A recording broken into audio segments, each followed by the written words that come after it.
su palabra. Muy bien, segunda de Pedro, ustedes ya tienen abierta allí sus Biblias, o abrieron recién ahí. Una vez más, tengan ahí abierta el texto. Y vamos a leer versículo 5, 3 al 5, mejor para tener el contexto, el que venimos nosotros siguiendo. Dice así versículo 3, como todas las cosas que pertenecen a la vida y a la piedad nos han sido dadas por su divino poder, mediante el conocimiento de aquel que nos llamó por su gloria y excelencia, por medio de las cuales nos ha dado preciosas y grandísimas promesas, para que por ellas llegaseis a ser participantes de la naturaleza divina, habiendo huido de la corrupción que hay en el mundo a causa de la concupiscencia. Vosotros también, poniendo toda diligencia por esto mismo, añadid a vuestra fe virtud, a la virtud conocimiento. Muy bien, oramos. Amado Dios, una vez más nos presentamos delante de ti, sabiendo que tú eres el Señor de la Iglesia, a quien toda la gloria debemos rendir en este tiempo. Hemos separado esta mañana, hemos separado este día para adorarte, glorificarte, para exaltar tu nombre. Nos congregamos para eso. Tú creaste la Iglesia para que tu nombre, tu persona reciban la gloria por siempre. Por eso deseamos que tú inclines nuestros corazones ahora en adoración a ti, en reverencia ante tu palabra, deseando, Padre, oírte hablar a nuestras almas. Tú eres el Señor que también utilizas tu palabra de acuerdo a tu soberana voluntad, como tú quieres, cuando tú quieres, y cuando así lo deseas, tu Espíritu quebranta la dureza de nuestras almas, llega hasta lo más profundo del corazón y transforma nuestras vidas. Nos permite ver lo que humanamente es imposible. Por eso deseamos que así sea tu obrar en esta mañana. Obra en cada corazón. Oramos en el nombre de Jesús. Amén.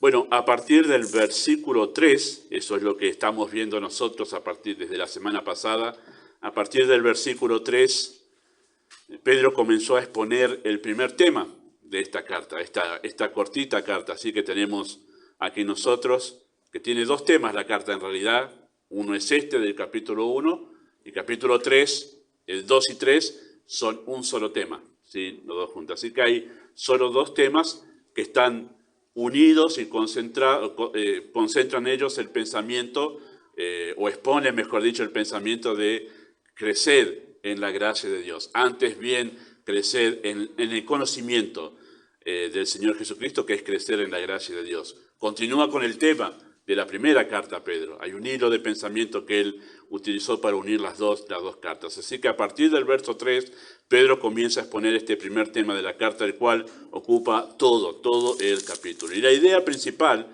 de este primer tema, del capítulo 1, del 3 hasta el final, está expresado en el verso 5 al 7, ese que hicimos énfasis la semana pasada, ¿sí?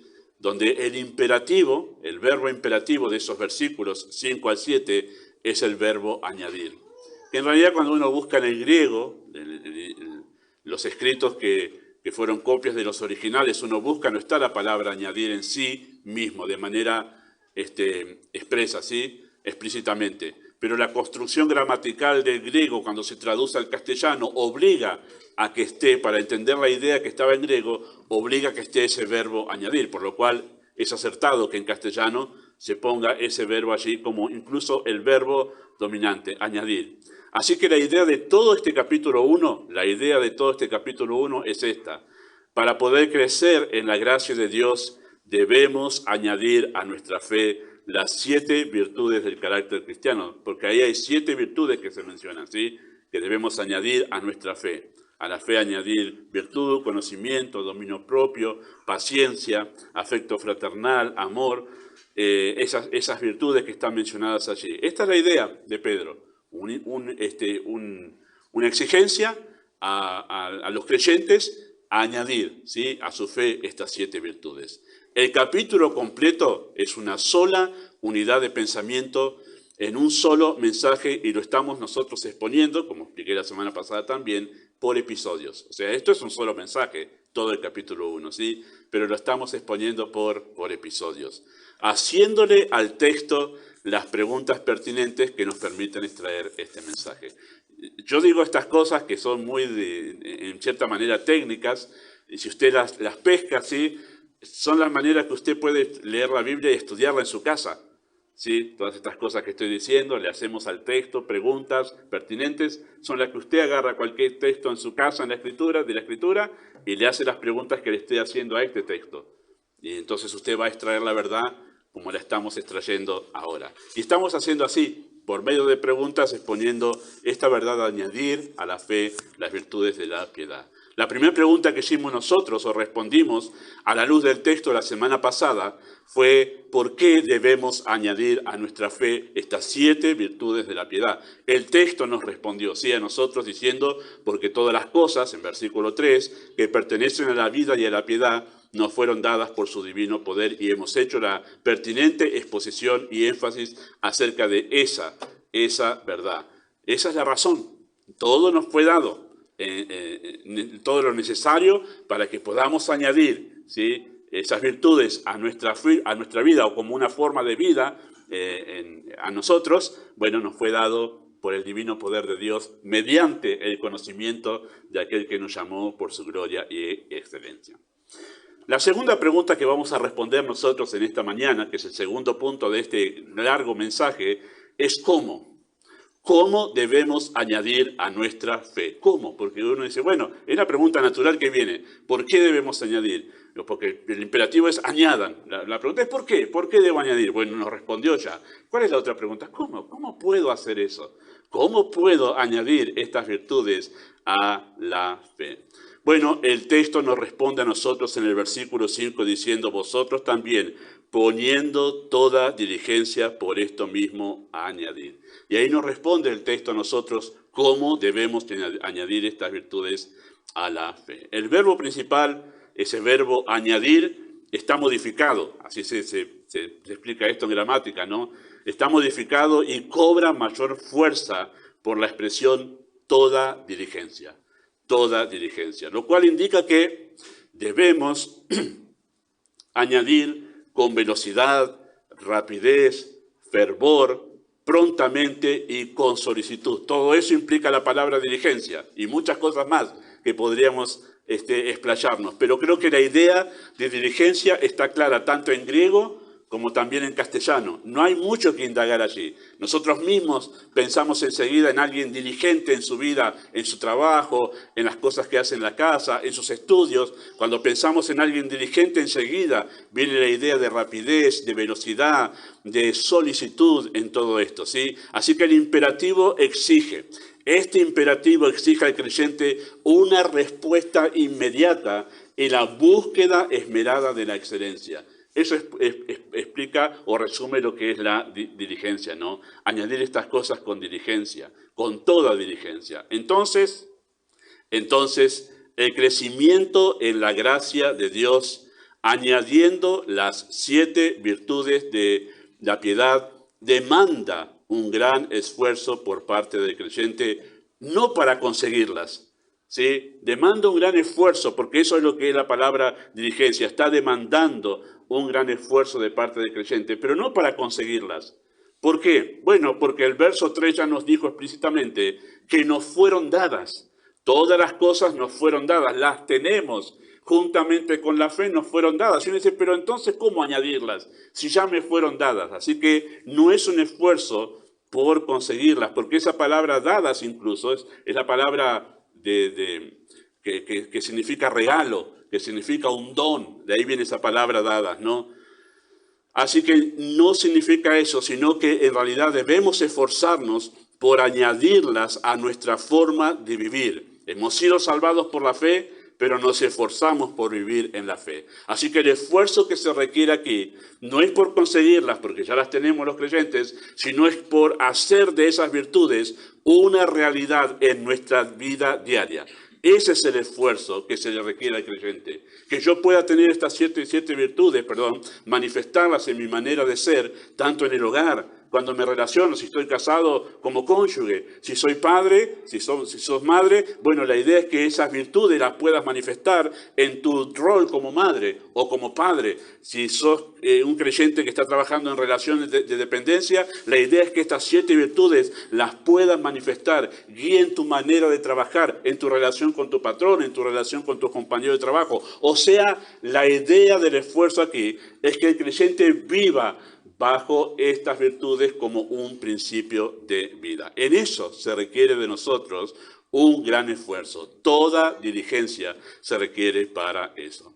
Así que vivir por fe es vivir de acuerdo a las virtudes de la piedad. Si usted se pregunta, ¿qué es vivir por fe? Tanto que se dice, no, hay que vivir por fe, vivamos por fe. Bueno, Pedro nos explica aquí, en una manera muy práctica, que vivir por fe en realidad es vivir de acuerdo a las virtudes de la piedad. ¿Sí? La gente piensa vivir por fe y ve la fe como algo como un cierto sentido de impulso positivo. No, yo tengo toda la fe. Y dice, ¿dónde está toda la fe? ¿Cuál es toda la fe? Es como un impulso positivo ante una situación, pero eso no es lo que la Biblia enseña acerca de la fe. Es una forma de vivir, es una manera de responder ante distintas situaciones. Eso es fe, y eso es lo que está diciendo el texto aquí. Así que esta verdad en la que estamos hoy concentrados, ¿sí? La de añadir con toda diligencia, concuerda perfectamente con lo que Pablo dijo en Filipenses capítulo 2, versículos 12 al 13. ¿Sí? Dice así el texto, lo citamos la semana pasada y hoy lo vamos a volver a mencionar. Dice así el texto, Filipenses 2, 12 al 13. Por tanto, amados míos, como siempre habéis obedecido, no como en mi presencia solamente, sino mucho más ahora en mi ausencia, ocupaos. Y ahí está el paralelo entre una verdad y la otra, ¿no? Entre un texto y otro. Ocupaos en vuestra salvación con temor y temblor, porque Dios es el que en vosotros produce así el querer como el hacer por su buena voluntad. La semana pasada enfatizamos el verso 13, cuando Pablo dice, porque Dios es el que produce en vosotros el querer como el hacer por su buena voluntad. Hoy quiero acentuar, porque va en paralelo con verso 5 de 2 de Pedro, no quiero acentuar lo que dice ocupaos en vuestra salvación con temor y temblor, porque esa palabra ocupaos en el griego significa trabajar intensamente, que si lo ponemos juntos es lo mismo que está diciendo Pedro, que es diligencia. Trabajar intensamente es ser diligente. O sea, Pablo está diciendo exactamente lo mismo que dijo Pedro en su segunda carta en el capítulo 1. Por eso es que este verso corre en paralelo. Es uno más para explicar con palabras diferentes lo mismo que está diciendo Pedro en su escrito. Sí, ocupados significa trabajar intensamente, dedicados intensamente a crecer en la salvación que nos fue dada por gracia. Esa es la idea de ese versículo. Y también esta verdad de añadir con toda diligencia, ¿sí?, concuerda perfectamente con 2 de Timoteo 2:11. El texto aparece aquí donde Pablo dice esto: tú pues, hijo mío, esfuérzate en la gracia que es en Cristo Jesús. Otra vez más, la palabra esforzarse en la gracia, ¿sí?, dicho así por Pablo, es lo mismo que poner toda diligencia para poder crecer en la gracia de Dios. Así que concuerda en verdad con 2 de Timoteo 2:11. Y para explicarle en ese texto de Timoteo lo que significa, Pablo explicaba a Timoteo lo que significa esforzarse en la gracia de Dios, él utiliza en ese pasaje, que no lo vamos a desglosar ahora, pero utiliza en ese pasaje, ¿sí?, 3 figuras allí. Una vez que le dice, esfuérzate en la gracia que es en Cristo Jesús, después le da 3 ejemplos para que entienda a qué se está refiriendo con esforzarse en la gracia. Y usa la figura del soldado, la figura del atleta y la figura del labrador. El soldado representa el compromiso a toda prueba. Dice, nadie que realmente está sirviendo como soldado se compromete con otra cosa, sino solo con aquel al que está sirviendo, para que en realidad ninguna otra cosa sea un estorbo en su servicio como soldado. Eso es lo que hacen los soldados, se comprometen con una causa y no se comprometen con ninguna otra. Esa es la idea que está sembrando aquí. Habla del compromiso a toda prueba. Cuando usa la figura del atleta, representa la abnegada disciplina, como los atletas olímpicos, ¿no? 4 años disciplinándose en comida, en ejercicio, todo eso para poder estar en forma, para poder competir en esa gran prueba atlética, ¿no? Esa es la idea. Así debe ser el creyente con la piedad. Y también utiliza la figura del labrador, el hombre de campo, el que trabaja de sol a sol para representar el duro trabajo. Así que nosotros encontramos en la Escritura, queridos hermanos, varios textos que nos ayudan a poder ampliar esta idea de lo que Pedro dice aquí, de cómo añadir esas virtudes a la fe, con diligencia. ¿Qué significa eso? Bueno, ser como un soldado, comprometido con eso, ser como un atleta, disciplinado con eso, ser como un hombre de campo que trabaja de sol a sol en ese asunto. Eso significa toda diligencia. Y en la carta de Pablo a los Efesios, él insiste o insta al creyente a tomar, ¿qué cosa? Toda la armadura de Dios, ¿sí? Una vez más, la insistencia de cómo llevar adelante la vida cristiana conforme a la voluntad de Dios. Y en la carta de Judas se nos dice que debemos contender como ardientemente por la fe, ¿sí? Y podríamos sumar un montón de otros textos que nos ayudan a entender esta idea de toda diligencia, ¿sí? Entonces el imperativo de 2 de Pedro 1:5, añadir, poniendo toda diligencia, es una verdad que podemos encontrar en toda la Biblia. En toda la Biblia podemos encontrar esta verdad que estamos acentuando aquí en esta mañana. Lucha, disciplina, esfuerzo, duro trabajo, batalla, etcétera, etcétera. Todas palabras que nos enseñan cuál es la exigencia a la vida cristiana en la Escritura, ¿sí? ¿Por qué la Biblia? ¿Por qué la Biblia presenta este tipo de vida cristiana?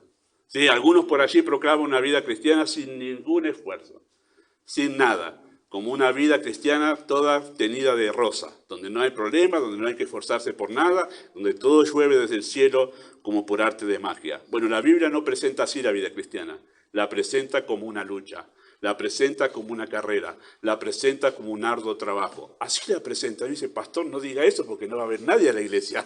No habla así, esto no es nada positivo. Pero la Biblia presenta así, queridos hermanos, la vida cristiana.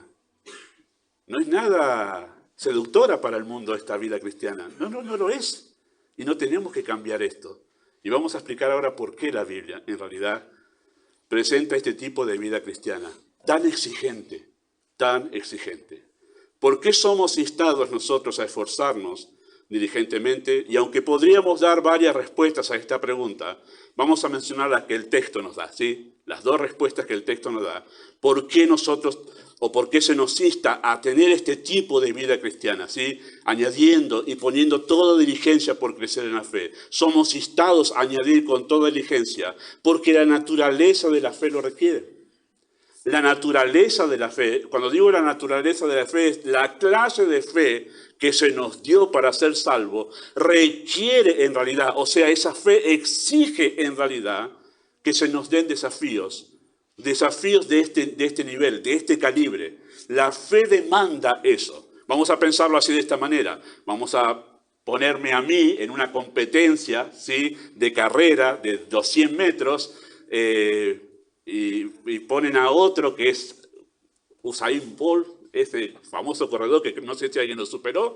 Bueno, obviamente yo no voy a pedir 100 metros y no voy a estar pidiendo correr esos 100 metros, no sé si correr incluso, pero correr esos 100 metros en 9 segundos, no sé cuánto le hizo, 9, casi 10 segundos. Una cuadra en 10 segundos. Claro, eso está a la altura de él. Él no va a decir, ¿cuánto? Un minuto te damos. No, Usain Bolt va a decir, no, un minuto. Póngame más exigencia, exíjame que lo haga en 8. Él va a exigir eso porque él está a la altura de eso. Es más, si le decimos, el desafío es que corras estos 100 metros en un minuto, se va a matar de risa. Dice, eso lo hace alguien que ni siquiera entrena. Yo estoy a otra altura, va a decir él. Póngame el desafío que lo haga en 8. La fe que se nos ha dado, demanda en realidad que se nos ponga altas exigencias para que pueda manifestarse en toda su naturaleza. Por eso la Biblia pone este tipo de vida cristiana, porque la fe que nos fue dada demanda ese tipo de vida cristiana. Lo demanda. ¿Para qué? Para manifestarse en toda su plenitud, en todo su poder. ¿Cómo lleva a una persona que odiaba a Dios ahora a enfocarse de tal manera en esas virtudes piadosas que uno dice, wow, qué poderosa, ¿Qué es la fe? La naturaleza de la fe, queridos hermanos, consiste en la obediencia a la voz de Dios. En eso consiste la naturaleza de la fe. Esa es la esencia de la fe. La fe responde a la voz de Dios. ¿Por qué? Porque nace por la palabra de Dios la fe. La fe viene por oír la palabra de Dios. Ahí nace la fe. Cuando Dios le dice a alguien, nace, resucita, ven a la vida, le da la fe para que pueda responder a ese mandato del Evangelio. Y como nace la fe por la palabra de Dios, la fe también crece por la palabra de Dios. Es una cosa lógica que no la podemos cambiar. Por sí solo se da la respuesta. Nace la fe por la palabra de Dios y la fe crece por la palabra de Dios. Entonces, para que la fe salvadora se haga evidente, o dicho de otra manera, para que se haga evidente que una persona es verdaderamente salva, es necesario el desafío de obediencia a la palabra de Dios. Por eso es que no tenemos que tener ningún problema de que si alguien profesa ser creyente, que nosotros le pongamos las exigencias de la palabra de Dios tal y cual nos han sido entregadas a nosotros. ¿Por qué? Porque si hay fe ahí, se sentirá desafiado a decir, bueno, sí, yo quiero, no se va a ir. Y si se va es porque en verdad no hay fe en su corazón. Y no tenemos que tener miedo de presentar esta vida cristiana. No tenemos que adornar la vida cristiana. Porque al creyente se le ha dado la fe para sentirse desafiado. Decir, wow, quiero, sí, yo quiero. Se siente competitivo ante esos desafíos de la vida como Dios la ha diseñado. Así que la fe solo reacciona ante la voz de Dios. Y cuando ésta gobierna el corazón del salvado, la fe inclina su voluntad en una actitud sumisa ante ella. Sí, esta es la razón por la que hay tantos imperativos en la Escritura. Ha leído la Biblia completa, de principio a fin, y usted se va a encontrar que hay imperativos constantemente, la Biblia manda, exige, todo está en tono imperativo mayormente. ¿Por qué está así? ¿Por qué no le dice, bueno, si vos querés, bueno, si tenés tiempo? No, la Biblia es imperativo, debes hacer esto. ¿Por qué hay ese lenguaje en la Escritura? ¿Por qué Dios ha revelado su voluntad de esa manera imperativa? Bueno, es por esto, porque la naturaleza de la fe en el corazón de aquel que ha sido salvado demanda escuchar un mandato de Dios para que se haga viva y se manifieste en la vida del creyente. Así que vivir por fe es vivir es vivir en confiada obediencia, a la palabra de Dios. Así que la fe, de manera natural, nos impulsará a este tipo de vida. La fe naturalmente nos impulsará a este tipo de vida. Es por eso que cuando somos salvados, sentimos ese impulso de obedecer y poner en nuestras vidas en orden a la voluntad de Dios, ¿sí? Pero no solo es eso, queridos hermanos. La fe despierta en el creyente la necesidad de ser confrontado con un desafío de obediencia. Me pasa siempre, y si usted es creyente, va a decir, es cierto, eso me pasa, pastor. Y me pasa especialmente cuando voy a los campamentos, porque ahí uno va como ya predispuesto más para eso. En los domingos, cuando escucho a alguien que no soy yo predicando, también espero lo mismo. Escucho y digo, ¿cuándo va a venir el desafío en este mensaje? Y si un mensaje que estoy escuchando no termina con un desafío, yo me quedo como diciendo, ¿qué pasó? Solemos decir, no fue un buen mensaje. Porque lo que estamos esperando es que se nos desafíe algo. ¿No está esperando eso? Que el mensaje es más. Cuando sentimos un mensaje que nos desafió y nos hizo ahí, tocó justo el punto, wow, hoy el mensaje estuvo, pero me partió al medio el mensaje. Y nosotros, pero nos vamos con una sonrisa. ¿Cómo es eso? ¿Masoquistas? No. La fe se siente viva cuando escucha un desafío de la palabra de Dios, y por eso cuando un mensaje desafiante dice, wow, Señor, qué bien que me hablaste. Claro, habló, indagó lo más sucio que hay en nuestro ser, pero decimos, Señor, gracias por desafiarme a esto, a cambiar. Eso hace la fe. Eso hace la fe. Y es la manera en que podemos identificar a un creyente. Es la manera que podemos identificar a un creyente. Que aunque la palabra como decimos, hoy me voy garrotazo por aquí y por allá, pero volvemos. Y dice, ¿cómo volvés ahí? Porque me ha desafiado a crecer de esa manera. Eso es la fe. Eso es la fe.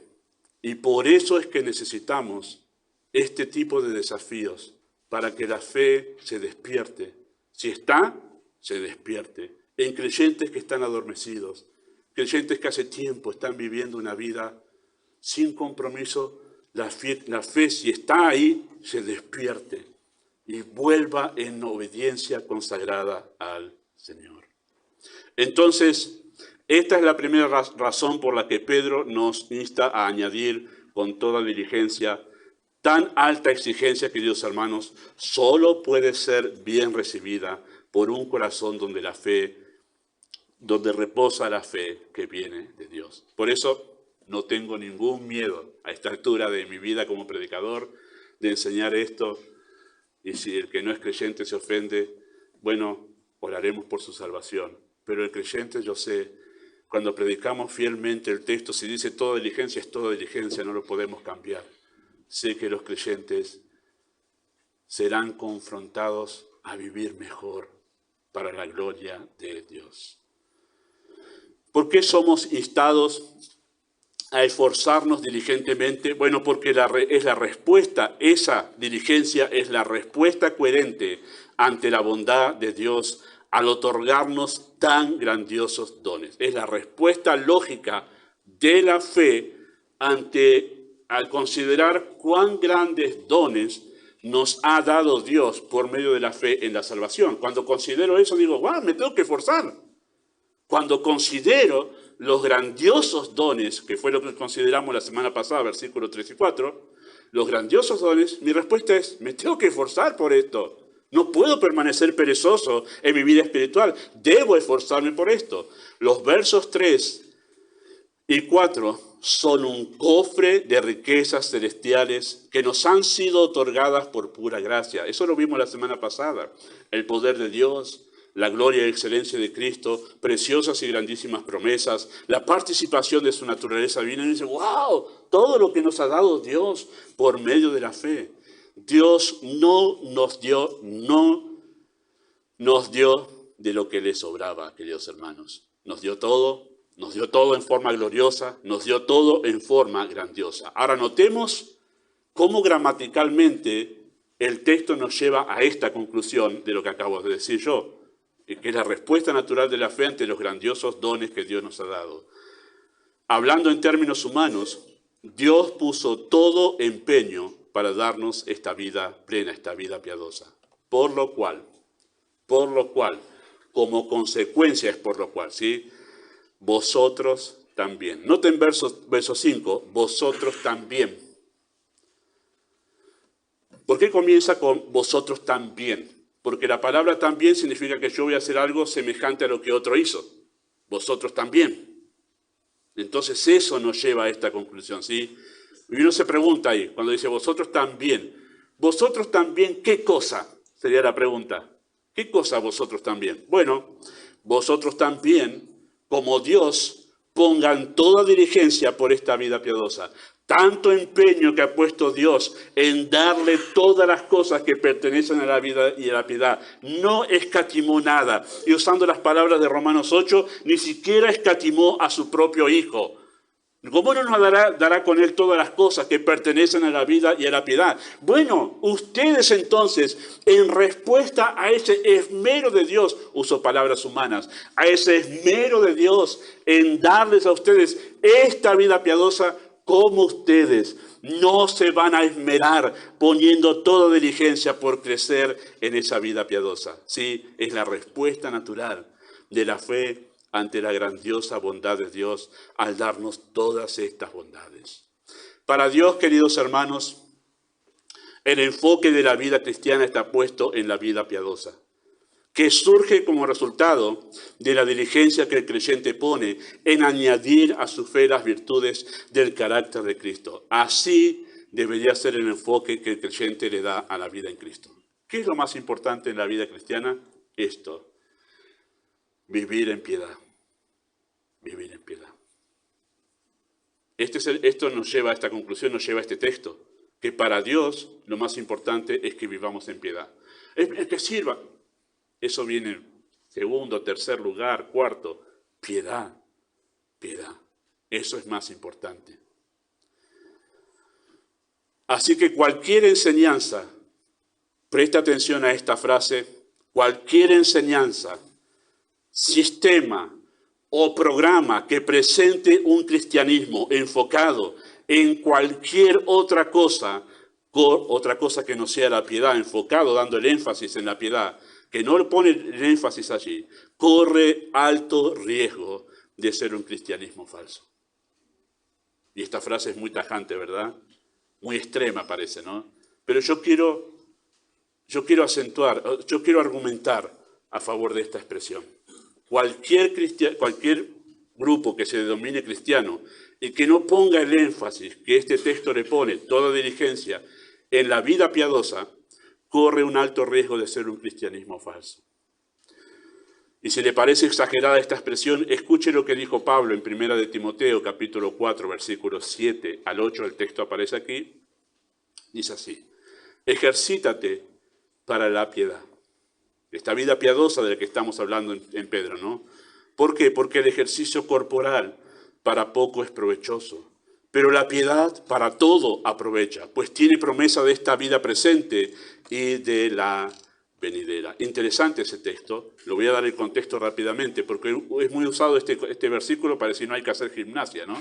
El ejercicio corporal para poco es provechoso. No se está refiriéndose a ese ejercicio. En el contexto del capítulo 4 anteriormente comenzó diciendo Pablo, hablando de esos falsos maestros y engañadores que presentan una religión donde no está prohibido casarse, miren ustedes, está prohibido casarse y también prohíben abstenerse de ciertos alimentos. Y Pablo dice que Dios nos dio para que participemos de ellos con acción de gracias, porque todo es bueno y nada de desecharse, dice Pablo allí. Bueno, a ese ejercicio corporal se está refiriendo Pablo aquí. Ese tipo de religión externa, ¿sí? ¿A qué ejercicio corporal? Bueno, al que practican aquellos ritualistas mediante el ascetismo. Voy a leer acá porque no sé si aparece ahí esto, pero bueno, no quiero perderlo a Ezequiel. Al que practican aquellos ritualistas mediante el ascetismo, prohibiendo casarse y participar de ciertos alimentos. Esto es, dice él, es doctrina de demonios. En ese capítulo 4 Pablo dice que esto es doctrina de demonios. Si alguien dice que está predicando el cristianismo de la Biblia y pone allí que está prohibido casarse y dice allí que en verdad hay que abstenerse de ciertos alimentos para ser piadoso, esa es la idea, bueno, dice que esto es doctrina de demonios. No, es tajante Pablo. Esto no viene de Dios, esto viene del demonio. ¿Por qué? Porque está fomentando una religión donde yo, por medio de mi ritualismo, gano el cielo. Y cualquier cosa, queridos hermanos, que nos lleve a pensar que podemos agradar a Dios, que no está centrado en la cruz, es doctrina del demonio. Así que toda religión que enfatice lo ritual por sobre la piedad es una doctrina de demonios. Ahora, noten esto en 1 Timoteo 6, 3 al 6, también el texto aparece aquí. Pablo acentúa una vez más ese tema de la importancia de la piedad. La importancia de la piedad y que el creyente debe estar enfocado en la piedad. Si alguno enseña otra cosa y no se conforma a las sanas palabras de nuestro Señor Jesucristo y a la doctrina que es como conforme a la piedad, está envanecido. Noten lo extremo que es Pablo. Está envanecido, nada sabe, delira acerca de cuestiones y contiendas de palabras, las cuales nacen envidias, pleitos, blasfemias, malas sospechas, disputas necias de hombres corruptos de entendimiento y privados de la verdad, que toman la piedad como fuente de ganancia. Apártate de los tales. Apártate de los tales. Bueno, si alguien, ya no le hablo a ustedes aquí, sé que este mensaje lo escuchan otros en la semana, de los que escuchan este mensaje está en una iglesia así, donde toman la piedad como fuente de ganancia y apuntan más a las experiencias místicas del don de lenguas, de experiencias milagrosas y todo lo demás, más que a la piedad, y no hablan nada de la piedad, apártate y busca una iglesia de sana doctrina. Así que, queridos hermanos, tremendo ese texto, no lo leí todo el capítulo, el inicio de ese capítulo, en ese pasaje allí, donde el apóstol Pablo habla en capítulo 6 de 1 de Timoteo, habla sobre la piedad. Hoy todo un estudio profundo que se puede hacer de la importancia de la piedad en la vida en sí. Como dice, tiene provecho para todo, para el esposo, para la esposa, para cumplir sus roles, conforme a la voluntad de Dios, para el joven que está estudiando en esa etapa de preparación para la vida, en realidad para el que está trabajando en un lugar de dependencia, en relación de dependencia, para todo tiene provecho la piedad, sin duda alguna. Así que si la doctrina que se enseña, queridos hermanos, no es conforme a la piedad, o sea, no te alienta a ti a llevar una vida piadosa delante de Dios, sino que más apunta a tu felicidad personal, a alcanzar tus sueños, a poder, bueno, si apunta a eso y no a la piedad, tú puedes tener por seguro que no es la verdad. Y como dice Pablo, cito a Pablo, él lo cito, es doctrina de demonios. Y hay que tener cuidado. ¿Por qué Pedro hace este énfasis aquí? Es un pequeño paréntesis. Porque cuando vamos a capítulo 2 y 3, va a presentar a aquellos que presentan un evangelio que no tiene nada que ver con la piedad y no le hacen énfasis en la piedad. Por eso presenta esto aquí, ¿sí? Así que hay una relación estrecha entre la verdad y la piedad. Si está una, debe estar la otra. Si no está la primera, no será posible la segunda. Así que la piedad emana de la verdad. Si una iglesia predica la verdad, lo más natural, la consecuencia natural, es que la gente sea motivada a vivir en piedad. Eso es lo que sucede. Eso es lo que sucede. Así que cada vez que la verdad emerge y es levantada en alto, lleva a las personas a confrontarlas, a tener que vivir de manera piadosa. Es así. Pero debemos ser más precisos aún, queridos hermanos. Si aún no hay una diligencia por la piedad, debemos pensar seriamente si nuestro cristianismo es real, porque así lo presenta Pedro aquí. Presenta el poner toda diligencia como una de las marcas inconfundibles de la fe verdadera. Debemos tomar esto seriamente como Pedro lo presenta. Nosotros solemos jactarnos, o algunos mejor dicho, jactarnos de estar en la verdad al compararnos con aquellas sectas donde se adoran ídolos, ¿no? Decimos, ellos están en el engaño, ellos adoran ídolos, estatuas, imágenes. O también nos jactamos diciendo, aquellos ofrecen experiencias místicas, ellos están en el error, nosotros estamos en la verdad.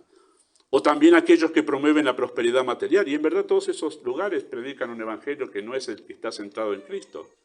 Pero a veces lo tomamos con una manera de jactancia, como diciendo, y nosotros estamos en una iglesia sana, buena, que predica fielmente la palabra. Pero, queridos hermanos, Pedro presenta la diligencia por la piedad para diferenciar la verdad del error. Por lo cual, esto va más punzante a nosotros, a mirarnos a nosotros. ¿Hay esta diligencia en tu vida? ¿Hay esta diligencia en mi vida? ¿Estoy poniendo toda diligencia por todas estas cosas? Porque en realidad quizá yo acusando a todos ellos que están en engaño y yo me doy cuenta que yo mismo no pongo toda diligencia, que en realidad no me esmero por estas cosas, ni me hacen cosquilla, y al final termino estando en el mismo lugar que ellos, porque esta es la marca inconfundible de la fe que viene de Dios, de la fe que viene de Dios. Entonces, tenemos, queridos hermanos, dos poderosos motivos para poner toda diligencia, por añadir a la fe. Y solo nos queda explicar una cosa más para finalizar este mensaje. Y explicar en qué consiste en sí mismo el acto de añadir, porque hasta ahora no lo expliqué. Nosotros sabemos que debemos añadir a la fe estas virtudes. Están escritas acá, son palabras. Bueno, las puedo añadir a mi mente como un conocimiento, pero ¿cómo puedo hacer que eso se vuelva real en mi vida? Esa es la cosa. Pastor, usted nos dijo todo, fenómeno, estamos de acuerdo, pero dígame la parte de ¿qué hago? ¿Cómo hago que esto sea? Porque no lo entiendo cómo hacerlo. ¿Cómo es la parte práctica de esto en la vida? Bueno, permítame sugerirle esto de una manera breve y simple, ¿sí? Si debemos poner toda diligencia por añadir, ¿sí? Entonces debemos saber en qué consiste nosotros dicho acto.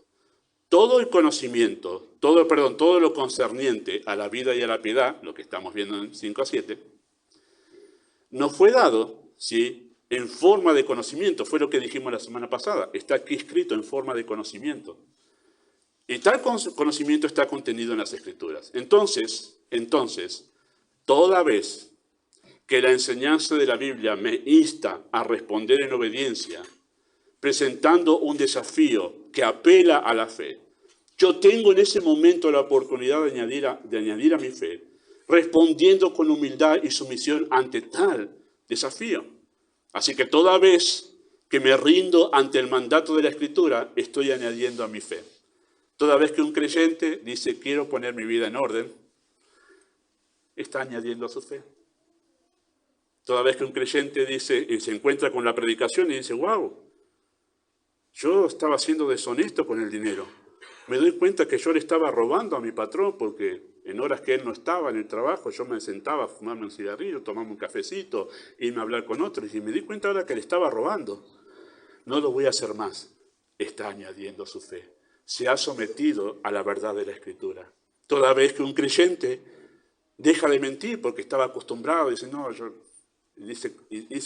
no sabía en verdad, o no lo entendía o no quería hacerlo, pero miente y se encuentra con la verdad de la Escritura que dice, no mintáis, no se mientan los unos a los otros, porque son miembros de un mismo cuerpo. Wow, tiene razón, no voy a hacerlo más. Entonces añade a su fe, añade a su fe. Toda vez que el creyente pone en orden su vida, añade a su fe.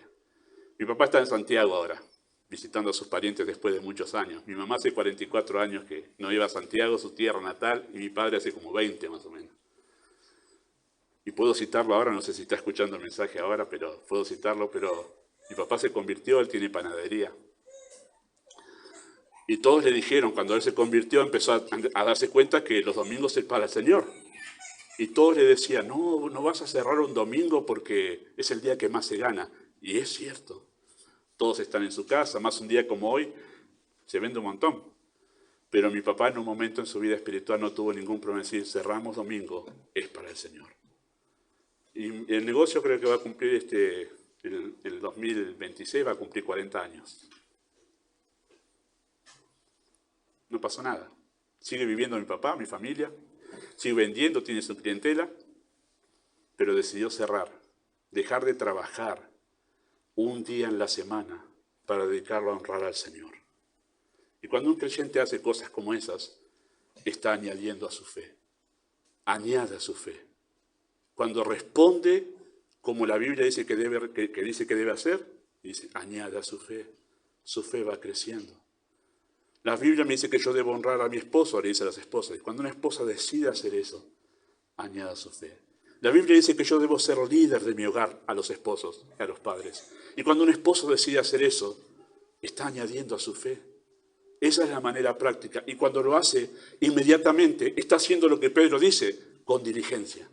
Esa es la parte práctica. A usted no había nada misterioso, ¿vio? En esto, nada misterioso. Simplemente hay que hacerlo. Hay que hacerlo. Esta es la diferencia, queridos hermanos, entre un creyente que crece en la gracia y aquel que permanece inmaduro, como un niño. Uno responde en obediencia y el otro resiste la voz de Dios. Uno se excusa y el otro es diligente en responder. Este es el punto clave del crecimiento. ¿Cuál? La disposición del corazón. De esto está hablando Pedro aquí cuando dice toda diligencia, de la disposición del corazón a hacer lo que la Biblia dice que debemos hacer.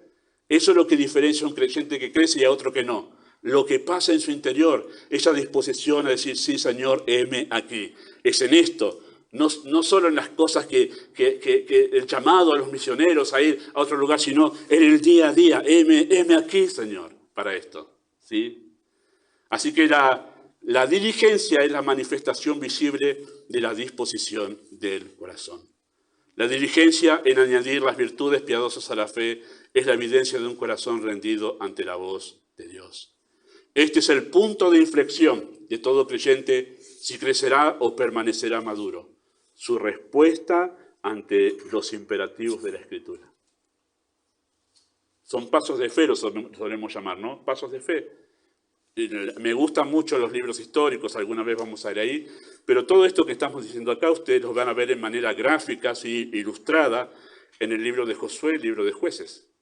El libro de Josué es el creyente creciendo, no es el creyente en el cielo, es el creyente creciendo, va dando pasos de fe, conquistando distintos terrenos, distintas áreas en su vida, las va consagrando al Señor, va dando pasos de fe, conquistando terrenos. Señor, hasta ahora este tiempo era para otra cosa, ahora doy un paso de fe, es para ti. Esta cosa que antes hacía, lo usaba mal, ahora es para ti. Pasos de fe en distintas áreas. Va creciendo, va creciendo. Así es añadir.